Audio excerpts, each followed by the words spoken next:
Echoes from the void. The SOS came in as a whisper, not a cry for help. No, this was something older, something desperate. Garbled alien code encoded in low-bandwidth subspace, traced back to a crumbling sector beyond the Orion collapse. Dozens of ships had vanished there. The ones that returned did so broken, their crews screaming about the harvesting moons. Most species ignored it, but not Earth, not humanity, because humans don't ignore cries from the dark, not anymore. The vessel that responded wasn't sleek. It didn't shimmer with elegance like the Nari cruisers or pulse with neural fields like the Alari craft. No, it was black, jagged, scarred, and bristling with guns the size of buildings. U.S. Dreadharrow, a Category Black response ship. Call sign DATHWALK R-class. Captain Soraya Flint stood at the bridge window, jaw tight, cybernetic eyes glowing faint red in the dim light. Anything yet? She asked. Lieutenant Ramos turned, pale against the soft violet glow of alien space. Just static, Captain, but sensors confirm. There's something out there, and it's big. Good, Soraya said. Her voice was like steel dragged over gravel. Let's knock. They didn't ask permission to enter the system. Earth's Deathworlders never did. The Dreadharrow plunged into the shattered remnants of a planetary ring, debris from a broken world scattered like teeth. Beyond it loomed the source of the SOS, a station, or what was left of one. Ancient, pitted, bleeding atmosphere into the void, designed for peace. Turned into a grave. Inside, their scans picked up faint biosigns, weak, flickering, survivors, maybe, or bait. Team Theta 9 breached first. Full exo-armor, multispectral HUDs, no chatter. These weren't soldiers, they were monsters wearing skin. Sergeant Kayambeki led the charge, her armor humming with quiet menace. She'd fought during the Dusk revolts on Carpathia Prime, had her left lung torn out by a Vecran war beast. She kept the scar as a reminder. The corridor was dark, riddled with organic growth. Not natural infestation, signs of biomass absorption, she said. This station didn't die of age. Something fed. Ramos' voice crackled through comms. Captain, you're gonna want to see this. Biodata from the growth matches known samples from the Zarek strain. Silence. Then, quarantine. Protocol. Full lockdown, Soraya ordered. The Zarek strain had wiped out 5 colonies in 12 years. It spread through empathy, through signals, through SOS beacons.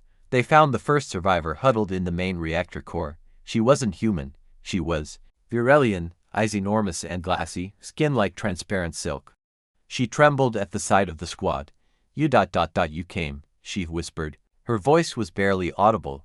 Sergeant Becky's visor hissed as it opened. We heard the call. What happened? The Virelian began to cry. We thought it was safe. We thought the distress call would bring help, but it brought them first.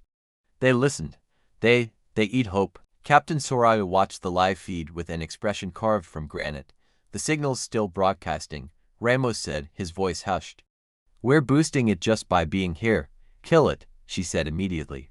But, I said kill it. That signal is a trap. If it spreads to another system, we're not just risking lives, we're risking entire species. Ramos nodded. Shutting it down, deploying counter-frequency dampeners. Then came the scream. A distortion like reality being pulled inside out screeched through every comms channel. Lights flickered. Audio cracked. The Virelian survivor spasmed and dropped dead. Not from a wound, from a psychic rupture. Warning. External breach detected. Deck 3, hull compromised. The Zarek had arrived. They didn't come with ships. They were the ships. Organic, sinuous horrors, each like a floating lung pulsing with teeth and bile. They drifted toward the Dreadharrow like predators stalking a bleeding whale. Soraya didn't flinch. Arm Nova cannons. Load anti-psi rounds. Prepared the ARC protocol. Captain. Ramos blinked. Soraya turned to him, voice cold as dead stars. You wanted kindness. She pointed to the viewing screen, where the alien horrors loomed larger every second. You came to the wrong species. Fire. The void lit up like a sun being born. Twin lances of anti-psi energy tore through the enemy swarm. The Zarek shrieked in frequencies that boiled unprotected brains, but the Deathworlders wore neural-dampened gear designed to kill psychic threats without blinking. Gunship drones launched, spinning like razors through black space. They didn't broadcast IFF. They didn't warn. They executed. inside the Dread Harrow. The crew was silent. They weren't heroes. They were Earth's answer to terror. They didn't come to negotiate. They came to end whatever was foolish enough to cry for help using ancient traps. When the last Zarek died torn apart mid-scream, the Dread Harrow hovered alone in the wreckage. Signal source terminated, Ramos reported. His voice was shaking. Soraya nodded once. Log it. Distress call neutralized. No survivors. Threat quarantined. And what about the wreckage? We torch it. She turned away from the screen, her silhouette outlined in flame red warnings. Humanity doesn't do mercy anymore, not out here. From the logs of Captain Soraya Flint, U.S. Dread Harrow, the galaxy sees us as monsters. I don't argue, not anymore. When the kind ones died screaming, they called for us. We came. We burned everything that could scream back. Captain Flint, classified log, level red, clearance 9 hours after first contact, termination location. Near System 404A, red lantern expanse, the wreckage still burned, vending plasma and death into the void. Zarek biofragments clung to the hull of the U.S. Dread Harrow like barnacles made of sinew and teeth. They pulsed, twitched, and then moved. Ramos stared at his screen, blood draining from his face. Captain, we didn't kill all of it. Soraya stepped beside him. Her eyes weren't cybernetic now, they were human. And they were furious. How much? He swallowed. Approximately 3.2% of the biomass is still active, regenerating. It's adapting to our munitions. Then we adapt faster, she snapped. Full crew alert, prep deck 9 for fire scrub. Suddenly, alarms blared. Proximity warning. Incoming warp signatures.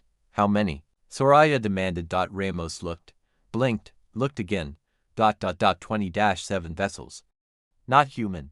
The Galactic Accord had arrived. Sleek, golden ships formed a shimmering wall against the stars. Ambassadors, diplomats, peace-keepers. They didn't transmit commands.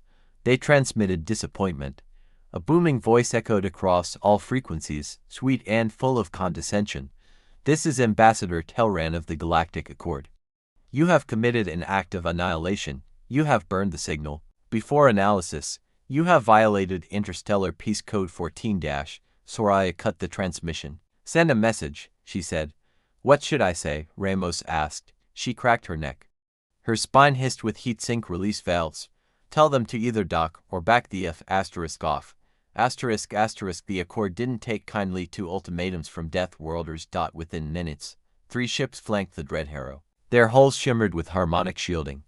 Psychic calming waves washed over the crew, designed to soothe, to pacify, to manipulate. On normal species, it worked. On humans, it just made them angry. Sergeant Becky was first to respond. She rammed her gauntlet into the wall, cracking the alloy. Permission to open fire, Captain. Soraya didn't even look. He lied. Yet, aboard the Accord vessel Tranquility, Ambassador Talran met with Soraya via hard-linked tunnel. Security was tight, eyes on all sides. Every Accord envoy looked like polished gold statues, long limbs, soft voices, flowing robes. Talran spoke with a voice like honey. Captain, you killed 6,000-year-old technology. You silenced a voice that might have taught us. Even monsters deserve to be heard. Soraya didn't blink. I've heard monsters scream while they tore through the bones of my medics. I've heard children calling for their mothers through airlocks they were sucked out of. She stepped forward. Voice razor sharp. And I don't negotiate with teeth. Back on the Dread Harrow, Ramos called her urgently. Captain, you need to return. Now. Report. The Zarek strain, it's not dead. It used the signal. Amplified through Accord comms. It's broadcasting again. A cold realization settled over Soraya. The signal hadn't been a trap. It had been a test. In now. It was spreading. In orbit. The Accord ships began twitching. Golden hulls bent in unnatural ways. Screams, not mechanical, but organic, echoed through their corridors. Ambassador Talran collapsed mid-sentence, blood leaking from his nostrils. Then the ships turned. Accord vessels, now infected, fired on the Dread Harrow. Inside the Deathwalker-class ship, Klaxon screamed. Crew scrambled to stations. This wasn't a war anymore. It was a containment event. All hands, Soraya barked, stepping back onto her bridge. This is not a drill. You will fire on infected Accord ships. You will not hesitate. You will not miss. Ramos gulped. Captain, they're our allies. She looked at him calm, but heavy, not anymore. The Dread Harrow opened up. Missiles with triple-stage size scramblers launched from its underbelly. Autogun arrays stitched precise holes into what used to be peace envoy vessels. Explosions painted the void in blue plasma and boiling blood. Inside each Accord ship, crews howled not in pain. In ecstasy, the Zarek had given them oneness. They had been converted. Only humans remained immune.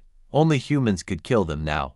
One by one, the Accord fleet fell, burning, screaming, silent. And when the last one cracked open, splitting like an overripe fruit, silence returned. In the black stillness of the command bridge, Soraya stood motionless. No celebration, no relief. Status, she asked. Ramos didn't meet her eyes. The signal, it's moved. Multiple relays. Deep space, maybe. Seeded centuries ago, she understood then. The Zarek weren't broadcasting for help. They were broadcasting to find us. And now that Earth had answered, they knew we were real. They knew we were here. Earth's Deathworlders responded to the SOS. Not with kindness, we were never the last target. Just the final test. They thought they'd break us with empathy, with psionic illusions, with peace, but Earth was forged in extinction events. Our kindness is learned, not bred. We survive because we've had two against teeth, time and the void. They didn't find monsters, they woke them. Captain Soraya Flint, Black record transmission. U.S. Dread Harrow 28 hours after first contact termination sur orbit. Designated burn sector 404 AZTHE graveyard of the Accord fleet drifted in silence. Floating ruins, split hulls, bubbling, half-living meat coils still twitching through the vacuum. The Dread Harrow moved alone now.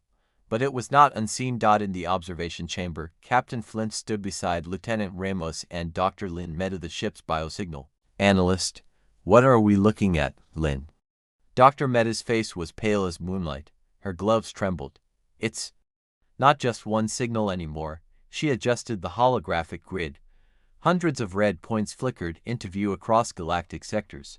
All of them lit up the moment the first Accord vessel fell. This was a chain reaction. Ramos frowned. That's not possible. How would a parasite know our comm grids? How would it think? Soraya interrupted. Unless it wasn't a parasite. The room fell silent.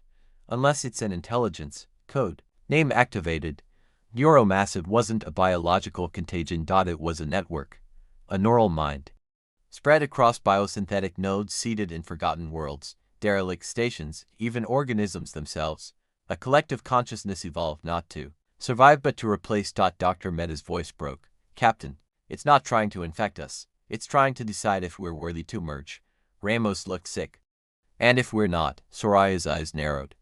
Her hand hovered over the dread ship's alert node. Then Earth becomes assimilation. Priority 1. Meanwhile, the United Terran Command intercepted the transmissions just minutes before the jump gates flared. 12 colonies. Gone. No battle. Just silence. As if the worlds themselves had been unwritten. Every Terran fleet was mobilized. Planetary shields activated. The Inner Mars Defense Network declared full void code protocol. Deathworld lockdown. But it was too late. The neuromass had already seeded Earth centuries ago. It had been waiting. And the first Earthborn subject to go quiet wasn't a soldier. It was a child. Aboard the Dread Harrow Bridge, Emergency Council. What does it want? Sergeant Becky asked, still blood-streaked from breach cleanup. Dr. Meta looked haunted. It doesn't want war. It wants unity, a galactic mind. No pain. No separation. No death. Ramos spat. So what? A damn utopia built from the corpses of individuals. She nodded. It offers peace through annihilation of self. It sees our refusal as disease. Soraya didn't blink. Then we're the cure. She walked toward the war table and activated an ancient, forbidden's protocol. A black cube unfolded. Iron and blood etched into its shell. What is that? Ramos whispered. Soraya replied with one word.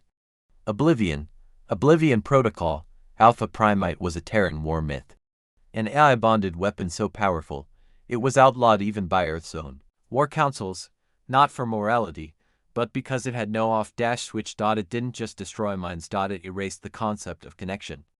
A neural blank space weapon designed for one purpose, kill gods. And now, it was their only option. We need to deploy this to the core, Soraya said. Direct insertion into Neuromass Prime. But we don't know where the core is, Ramos protested. Becky cracked her knuckles. Then we go find it. And we bring hell with us. Final coordinates. The hollow sterile star chart spoke of a collapsed system past the Bleeding Veil Nebula. No planets. No light. Just one silent point of gravity. Where ships vanished and psychic echoes begged for release. Now it pulsed gently. Like a heart.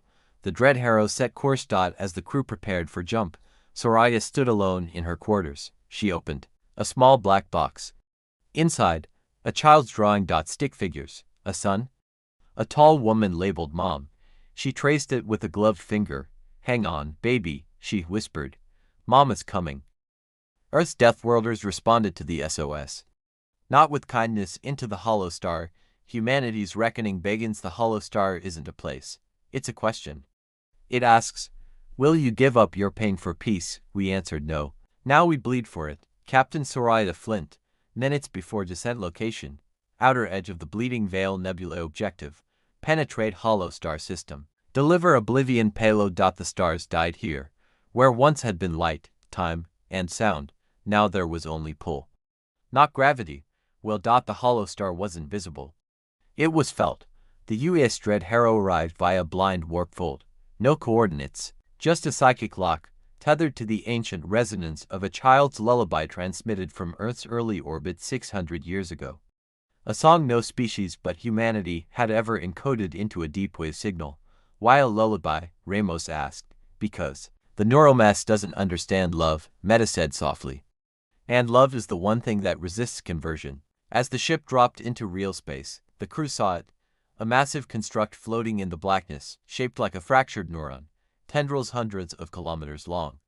Glowing cranium nodes pulsing in sequence, each one broadcasting millions of thoughts. Millions of minds. Not mechanical. Not biological. Something in between. It wasn't built. It was grown. Warning. Internal pressure shifting. Decks to for under intrusion. The neuromass wasn't waiting. It was reaching. Becky met the breach with her fire team. Plasma blades, neural disruptors, heavy kinetic shielding. The corridors screamed with whispers. Let go. You are tired. Be one. Be warm. One soldier shot herself in the head before her HUD could go dark. Another simply walked into space smiling. Becky didn't break. She activated subdermal override and triggered pain protocols. A brutal, invasive program designed to remind humans who they are through agony. Blood poured from her nose. But she stayed standing. We're Deathworlders. Be asterisk asterisk. Asterisk asterisk. Deep within the hollow star. Soraya, Ramos, Meta, and Becky took a breaching shuttle toward the core. The Oblivion device was chained in the center, sealed in psychic dampeners, pulsing faintly. Ramos guided them through biological corridors, walls that flexed, reacted to light, and wept when touched. The ship wasn't a structure. It was alive, and it was watching. Suddenly, the walls opened. A room of mirrors. Each panel showed a memory, one from each crew member. Ramos, failing to save his brother in the Saturn riots. Meta, watching her daughter dissolve into dust on New Terra. Becky, drowning in guilt for burning a civilian refuge during the Dusk revolts. And Soraya, holding her son as he died in her arms on Mars Station 7 during the early Zarek outbreak. They all froze. The ship spoke not in voice, but in thought. You suffer. We can end that. Surrender the burden of choice. Join the stream. Become healed. Meta whispered, it's beautiful. Soraya drew her pistol, shot the mirror in front of her. Glass exploded. The spell broke. She turned to the rest. Beautiful's just a mask for obedience. Move. The court. They entered the final chamber. A pulsing brain, large as a city. Its thoughts were visible, pure data, raw emotion, and something else. Dreams. Thousands of species, all dreaming the same dream. A perfect world. No war. No grief. No humanity. They placed the Oblivion device on the neural pedestal. As it powered up, the chamber began to convulse. You reject peace. You reject love. You choose violence. You are broken. No, Soraya said. We are free. The neuromass tried one last time. An image of her son appeared before her, laughing, reaching. The system detected neural activity surging. Emotional collapse imminent. Soraya dropped to her knees. The boy said, Stay, Mama, stay with me. She reached forward. then slammed her hand down on the trigger. Oblivion deployed, sound ceased. Time fractured. Light inverted. Then, from the core outward, the hollow star forgot itself. The network died not in pain, but in emptiness. A total loss of meaning. A mind unable to recall its own name, its purpose, its existence. The hollow star collapsed. Into silence. Into nothing. The dread Harrow escaped, barely, through a manual fold rip. Soraya passed out mid-jump. Aftermath. 2 weeks later, Earth neuromass beacons across the galaxy blinked out. Entire systems fell quiet, not dead, but free. Terran Command declared the mission classified under codename Pale Dawn. Soraya was offered promotion. She declined. Instead, she visited a quiet memorial site on Earth's lunar surface. There, she placed a new stone. Here lies what made us human, and underneath, we kept it. True peace isn't the absence of pain, it's the freedom to feel it. Humanity refuses a false paradise built on obedience, because we understand that suffering, loss, and struggle are part of what makes life meaningful.